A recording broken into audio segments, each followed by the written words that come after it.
Hello and welcome to Coffee with Dr. Carla.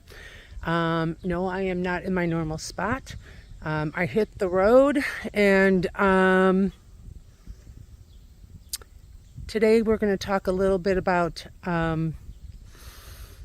being in a position where your health is kind of come to its end and we've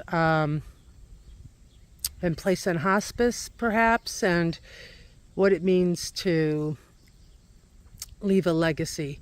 And so I am out at a client's home, and I'm going to share what we have been working on for the last few days as a part of his ability to leave a legacy. So I'm going to walk you through our creation, and I'm going to flip the camera so you can see what I'm looking at and not continue to have to look at me. So my client is a Lakota Indian, and yes, I said Indian. That's how he identifies, so that's the word I use. And so we created a representation of Lakota Medicine Wheel. And so I'm just going to talk a little bit here, read what's on the sign. And basically what happens is that the medicine wheel represents all the different directions, which all have symbolism and meaning, special attributes. And what there's a very specific way that it gets laid out. And the medicine wheel represents the interconnectedness and balance of all life. It's a sacred tool for spiritual guidance, teaching, and healing. And so I'm going to invite you to join me as we go on a spiritual journey today. And as we do, I will explain more about each of the directions. And so the spiritual, or I should say the medicine wheel, was set up based on the story of the four directions, and they start always in the west with the Lakota. And so the legacy that we left here, we have peace poles for each of the directions, and there are 7 directions. So when we enter to the west, we are entering to a place that's marked with so if we're coming in here, this is where we would ask for things like for items around our physical health, or purification, or courage, rejuvenation, introspection, right? And so the west, this is where we might come to work on letting things go. West is also the direction that is represented by fall. As far as seasons, it's fall. So physical health, the fall, and the brown bear is the symbol for that direction. And then as we come around here to the north, its color is red, and the north season is winter, of course, and it is the direction for spiritual health, and the key words for this direction are strength and perseverance, resilient, and endurance. And so as we look to the north, we're looking to the bison as the animal that's associated with that. And then as we come around to the east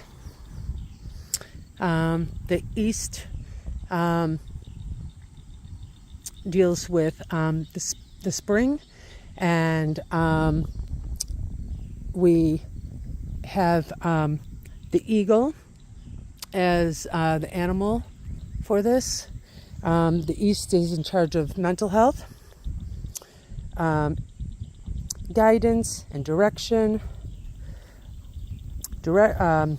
wisdom, hope. Okay. And then we come to the south, and the color is white, And this is the direction. The animal is a deer, and the deer primarily because of its gentleness, right? The south is the only one that is the only direction that really looks at family.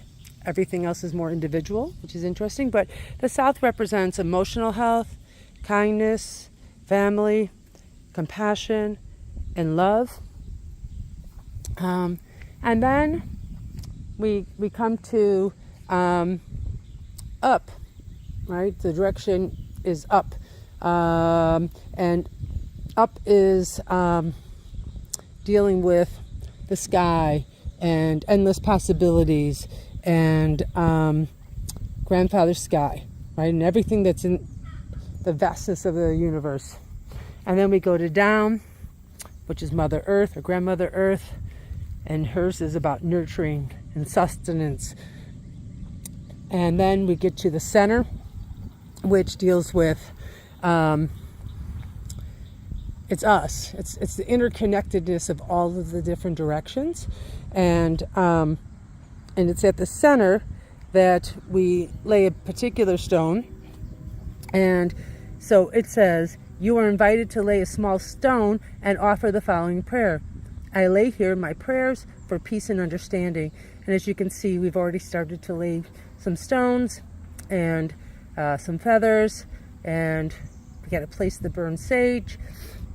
And so we do it that way.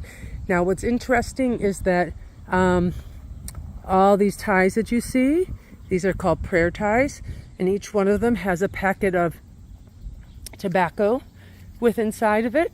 And when we did them, we offered up prayers for each one.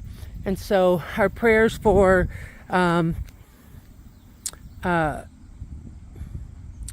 North, for instance, had to do with strength and spiritual healing and resilience. And the prayers for the West were about physical health and courage and rejuvenation.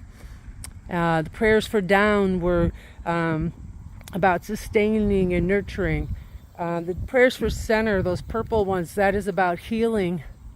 The blue is about possibilities and vastness and, the limitlessness of things.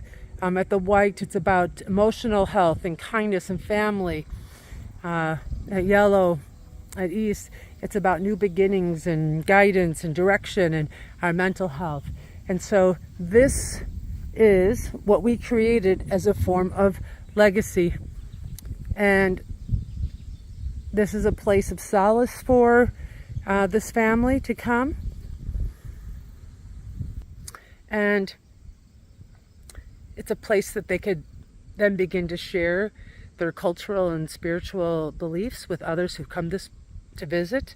And so when we think about legacy, it's kind of weird to think about what do you want to leave behind when you die.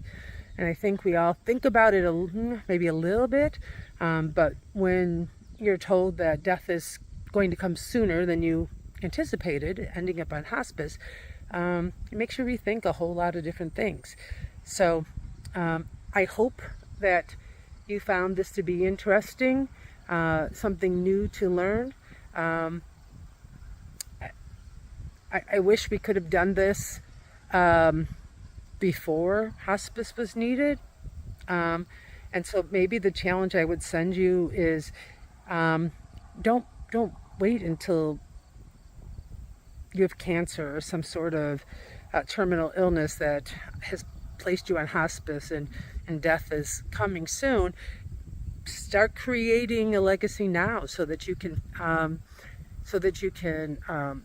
share it and whatnot. Now, in this particular medicine wheel that we created, they're already talking about all the different things that they can do in addition, but they see it as a very dynamic structure or place that we created.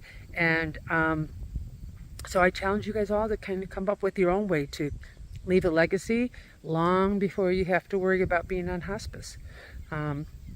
So until next time, continue being the best you possible, and we'll see you soon. Bye.